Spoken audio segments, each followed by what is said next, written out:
I'm continuing this program with talks on some of the fundamental ideas of Oriental philosophy. But before going on, I want to refer back to something that I said in the last program, in which I was talking about Hinduism, which may possibly have been misunderstood. At the end of the program, I was referring to certain trends in modern Hinduism, which I described as being of a somewhat namby-pamby nature. Perhaps that wasn't quite the right phrase, because that suggests weakness. What I really wanted to suggest was bloodlessness, lack of earthiness, or excessive spirituality. And I think this arises in certain schools of thought from a wrong interpretation of the great commentator Shankara. Shankara and Ramanuja are probably the two of the greatest medieval Indian commentators on the Upanishads and the traditional scriptures. And the way some people interpret this is somewhat as follows: that there is but one reality, which is Brahman, which is without form, without any quality that the mind can imagine, following the usual method of description by negation, and that this being so, it excludes there being any reality whatsoever to the seeming multiplicity of the physical world. In other words, the physical world that we perceive with our senses is in reality simply not there. And there is even no cause within reality for its seeming to be there. And this is rather like the Christian Science doctrine of mortal mind, producing the error of suffering and physical existence. That it has no reality at all, and our seeing of it, its seeming to be real, again, has no basis within the divine reality, which is the sole thing that exists. Now, this is an interpretation of Shankara which I believe to be fundamentally wrong.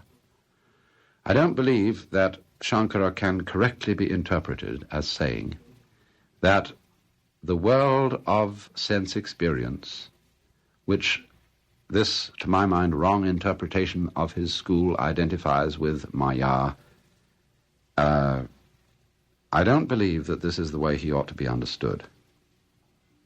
Maya, I can think of passages in Shankara where Maya is given a much more positive sense, where the world is not to be considered identical with Brahman in the sense that it's not really there and Brahman is the only reality which exists, but rather that the world is Maya, or is illusory, only in the sense that we do not see it to be one with Brahman, just as it is.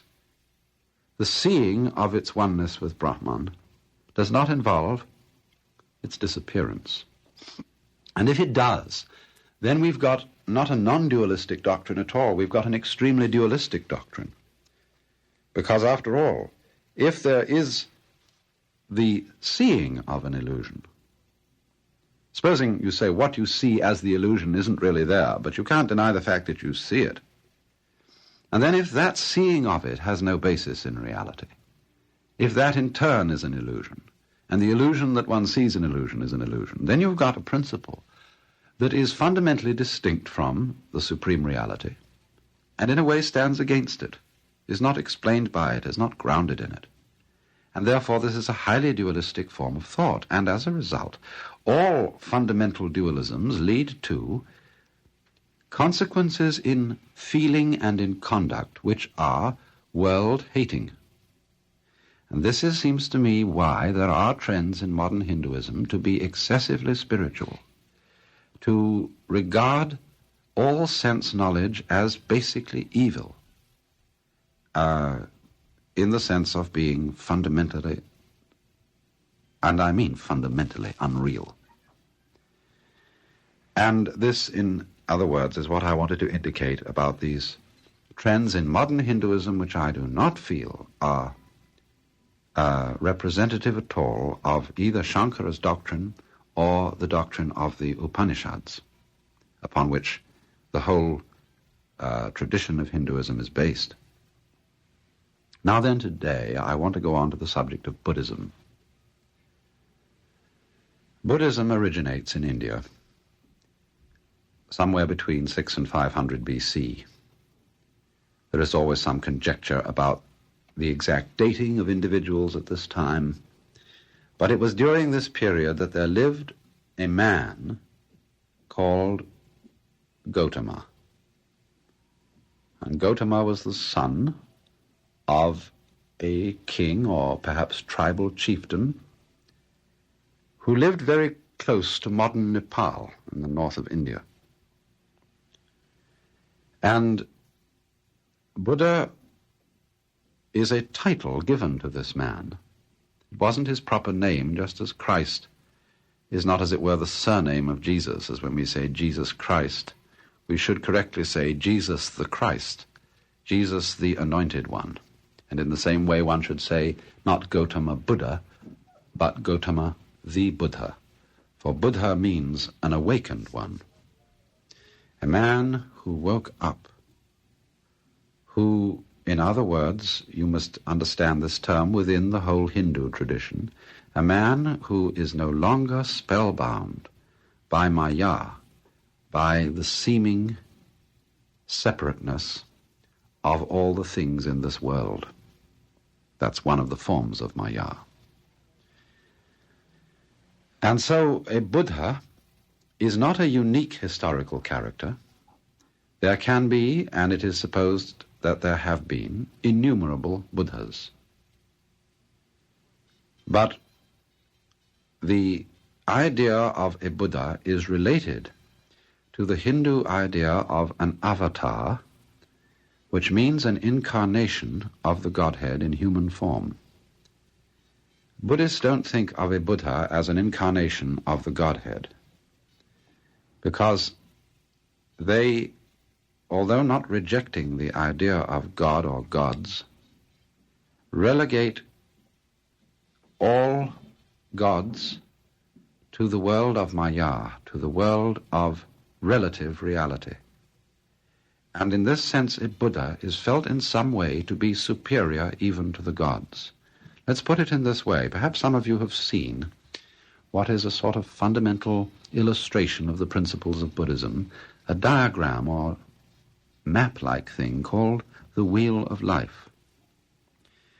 And in Tibetan versions of the Wheel of Life, you will notice that the wheel is divided into 6 realms.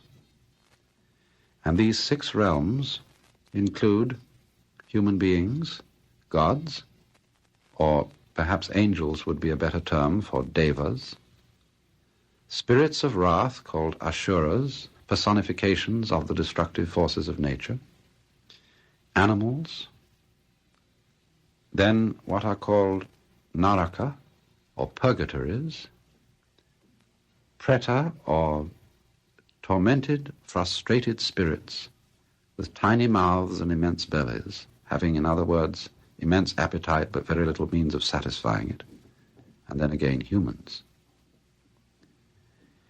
And the basic idea of Buddhism is that awakening, Buddhahood, can be attained only from the human state. Deliverance from the vicious circle which the wheel represents, life considered as a vicious circle. The gods are too powerful and too happy to concern themselves to be delivered. At the opposite extreme, the people in the narakas, the tormented souls in purgatory, as it were, are too miserable. The animals too dumb, the asuras too angry, and the pretas too frustrated. You can take this wheel, as a matter of fact, not as referring to any actual worlds other than ours of ghosts or gods and purgatories, but you can take these 6 realms as representing states of the human mind. and the human state as representing even-mindedness, what is called in Sanskrit upeksha, equanimity. Now, when it is said then that one can become a Buddha only from the human state, it means, you see, that a Buddha stands above the gods as being released from the wheel. In very popular Buddhism, of course, as in popular Hinduism, the idea of the wheel is taken rather literally. It is, in other words, believed that the individual passes from life to life, and it's rather funny that although Buddhism actually denies the existence of an individual soul as an enduring reality, nevertheless, in Buddhist countries it is popularly believed that some sort of equivalent of the soul passes from life to life, and that if your present life is miserable, it is a result of foolish actions in the former life, but if in this life you act wisely, your birth in the next life is to be more fortunate, and you may get up, of course, to the heaven worlds, the world of the gods. But human birth is the thing that is always regarded as most fortunate, because you can be tied to the wheel not only by chains of iron, that is to say, by acting wrongly, you can also be bound by chains of gold, that is, by acting wisely so as to inherit good fruits. Now, of course, very sophisticated Buddhists, not only in modern times but in ancient times, did not take this idea of reincarnation literally.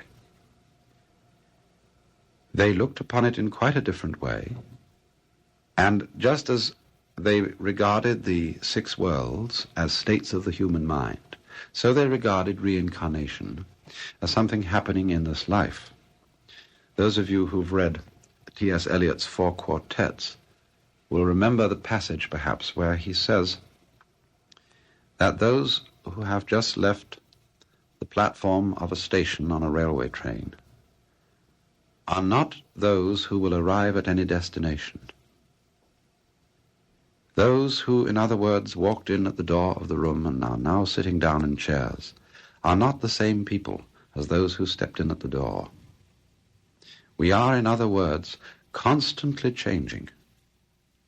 Just as we know, physiologically speaking, that our bodies are, in all their molecular structure, completely changed every 7 years or so that we are, as it were, not enduring entities, but rather something like a university, where the faculty and the students and the very buildings themselves may change completely within a span of years, and yet somehow the university, or something by way of a pattern, goes on. And so, in this sense, freedom from reincarnation would be, by very sophisticated Buddhists, interpreted as freedom from the illusion that the person who came in at the door is the same one now sitting in the chair. And that in its turn signifies freedom from an emotional habit, the habit of grasping at one's own life, at seeking for continuity. And you see, the idea of continuity in Buddhist philosophy is that we desire continuity in order to perpetuate our past. In our past, in other words, we have accumulated various things: experiences, material goods, knowledge, virtues, power, so on. The desire for continuity is the desire for the perpetuation of a past self or string of selves with which we identify ourselves. And Buddhist insight involves the recognition that the past is perpetually vanishing. There really is no past to continue, and therefore to cling to it, to identify oneself with it, is to perpetuate an illusion resulting in incessant frustration, resulting indeed in that very vicious circle which the symbol of the wheel represents. Now, Gautama made it very easy to summarize his teaching. He was really quite an adept in what we call mnemonics, in putting things in simple form so that they could easily be remembered. And he summed up the whole of his doctrine in what is called the Fourfold Noble Truths. And although it becomes sometimes awfully boring to read fundamental text on Buddhism, which just go over these things again and again, I think it's only boring if one goes over them in the very formal way that these texts adopt. Really, it's a very skillful outline of the nature of Buddhism, and it's based on an old medical formula. In ancient India, as in almost all ancient cultures, every activity was ceremonialized. And when a physician came to pay his call, he gave his diagnosis in a ceremonial way. He made 4 pronouncements. The first pronouncement was the name of the disease. The second, the cause of the disease. The third, the curability of the disease. Can it be cured? Yes or no? And if it can be cured, the 4th pronouncement is the giving of the prescription. And that's exactly the form of Gautama's summary of his doctrine. He said, in other words, the first principle is that mankind, and indeed all forms of life, suffer from a disease, which is called in Sanskrit dukkha. And the most general translation of that word is suffering. Dukkha means suffering in all its forms: moral, physical, spiritual. But Western interpreters of Buddhism have sometimes represented him as saying that life is suffering, period.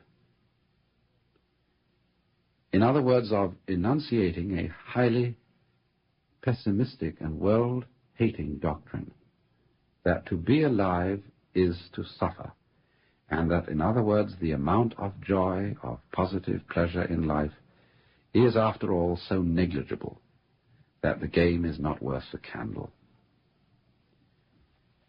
Now, if one studies the method of teaching of sages in ancient India, you have to realize that one of their fundamental pedagogical gambits is to arrive at the point of view they wish to inculcate by a zigzag method. When we walk, you know, we put down maybe first the left foot, then we shift to the right foot, then the left foot, then the right foot. And in this way we go along, neither to the left nor to the right, but straight ahead. And you find, too, that in thought, that the human mind tends to go from position to position, but it always, when it settles on any fixed position, we can always point out that that position is an extreme. For example, in scholastic philosophy in the Middle Ages, when St. Thomas Aquinas fastened on the idea that God is fundamentally ens, or being, a Buddhist philosopher would point out that he had settled upon an extreme that has an opposite, non-being, and that therefore his position needs to be corrected by the opposite position. Somebody else should get up and say, no, no, God is not being, God is non-being.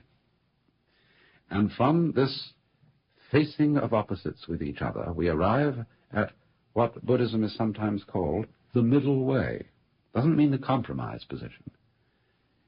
The middle way is the doctrine of relativity, of showing that all positions or experiences which we can formulate must always be perceived or known by contrast with their opposites. So in other words, Buddha's doctrine that life is fundamentally dukkha, or suffering, is an antithesis directed towards those people who believe that the object of life is to attain sukha, or sweetness, pleasure. He is saying, in other words, You cannot experience pleasure except in reference to non-pleasure. And therefore, the more you pursue pleasure, the more non-pleasure will arise to frustrate you. The more you pursue permanence, the more you will feel the impermanence of things. And so it is, for after all, when we are bent on enjoying ourselves, we become at that very moment curiously aware of how rapidly time is slipping by. When, on the other hand, we are not enjoying ourselves, we become curiously aware of how time is dragging. So then, dukkha, arising from an exaggerated pursuit of sukha, its opposite, becomes the basic characteristic of life. And he goes on to say, in his second principle, that the cause of this is trishna, or grasping, sometimes translated desire, and indeed I believe the word trishna does underlie etymologically the English word thirst. But trishna is not quite desire. For example, one's appetite. When you haven't eaten for some time and you get hungry, this is not trishna. It's a perfectly natural occurrence. Trishna is based in turn on avidya, which means unwisdom, which is the way the Tibetan scholar around here, Alex Wayman, likes to translate it. It's a good translation, unwisdom, or simply lack of insight, lack of consciousness, lack of, well, a special sense of ignorance, not the ordinary sense of ignorance of not being informed, but ignorance, action based on ignoring something. And ignorance is not realizing the relativity of experiences, not realizing the inseparability of pleasure and pain, existence and non-existence, life and death, up and down, good and bad. So that as a result of such ignorance or unwisdom, people try to separate these opposites from each other, to corral, to gain the good ones, and to exclude and annihilate the bad ones. And as a result of that, because these opposites exist mutually, they go round in circles. And that mutual existence of these opposites is really, it seems to me, the basic meaning of the doctrine of karma, which is involved in Buddhism, the doctrine of conditioned action, which Buddha epitomized in the phrase, this arises, that becomes. In other words, without this on the one hand, or this on the one hand always implies that on the other. Good on the one hand implies bad on the other, and so on and so forth. And so, if a person becomes involved in karma, involved in conditioned action, leading to a vicious circle, if he is ignorant of the interdependence of all states of experience. So then the third truth, the cure of this dukkha or suffering, is the truth about nirvana. Nirvana is most grossly mistranslated word in all foreign languages, probably, because our early scholars of Buddhism translated it as annihilation, and nowadays nirvana means a state of being doped up to most people. It's popularly used as being in ecstasy or in a kind of dreamy bliss. And nirvana doesn't mean that at all. It's a state of being very, very wide awake, state of being completely aware. But the etymology of the word is disputed. There are several etymologies that you can offer, and so I just choose the one I like, and that is to blow out. As when, having tried to hold one's breath, you discover that you can't hold it. You lose your breath by holding it. Therefore, you expire, you despirate, and so you heave a sigh of relief. And so nirvana is the sigh of relief, the expiration or despiration. In other words, the giving up of the attempt to clutch at life, to hold it in a fixed form, to resist change, to separate the good side of things from the bad side and annihilate the bad side. It is the giving up of that fundamentally contradictory, self-contradictory kind of conduct. And so then in the fourth truth, there is set out the noble eightfold path, Buddha's prescription for dukkha. And the Noble Eightfold Path is really in three divisions, one of which concerns itself with understanding, might almost say intellectual understanding of the doctrine. The one is concerned with conduct, and the third part of it is concerned with state of consciousness or meditation. Now, to summarize them briefly, the first stages of the path, such as a right view, or I prefer to translate the word samyak, not so much as right, but as perfect, in the Greek sense of telos, or complete. And thus, to have a complete view is a view which does not take sides, which takes the middle path, which in other words does not go off to extremes, and so on. The part of the Eightfold Path that is concerned with conduct. Buddhism is often represented as having a very exalted ethical system, and this is true, in a way it does. But also one must recognize that the difference between Buddhism and Christianity, as at any rate as Christianity is ordinarily taught, is that these ethical ideas are not commandments. They are really forms of expedient conduct. The Buddha counseled his followers to take upon themselves certain obligations, say of not killing, of not stealing, of not exploiting the senses, of not getting drunk or intoxicated with poisons, not lying. Not because these were against the will of God or against the fundamental laws of the universe, but because they are inexpedient forms of conduct for a person who wants to wake up. For if you get thoroughly doped up, you're not liable to be very wide awake. And then, finally, the end of the path, the last stages of it, are concerned with one state of consciousness, with being with the process of what is sometimes called meditation, or of bringing one's mind to its maximum awareness through clear recollection. And then finally the attainment of what is called samadhi, which means integrated consciousness.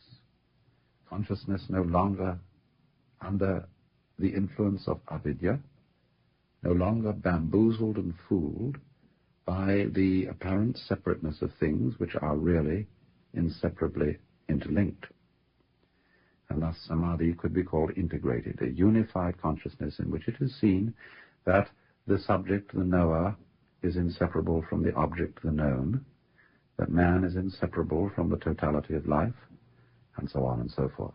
So that samadhi at the end of the Eightfold Path might be described as being the entry to, or realization, the making real of, the state of nirvana, which constitutes in turn being a Buddha.